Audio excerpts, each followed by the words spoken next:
Channel രേഷ്മയ്ക്കുണ്ട്. ഒന്നും കൂടെ പഠിക്കാൻ കയറിയത് എപ്പോഴും ചിന്തിക്കും. പക്ഷേ ഇവരെയൊക്കെ മുഖങ്ങൾ കാണുമ്പോ വീണ്ടും വേണ്ടത് വെക്കണം. എവരുടെ മുഖം കാണുമ്പോ ഫസ്റ്റ് ഡേ ആണെങ്കിൽ ഓടേ. സത്യം ഒന്നുകൂടെ പഠിക്കാൻ പറ്റിയിരുന്നെങ്കിൽ എന്നൊക്കെ തോന്നുന്ന നിമിഷം.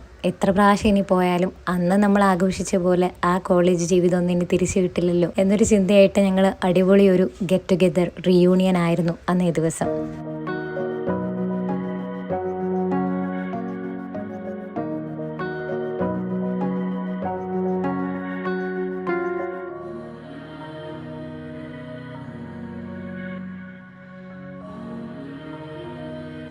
See you on the next vlog. Do subscribe Emotively Yours.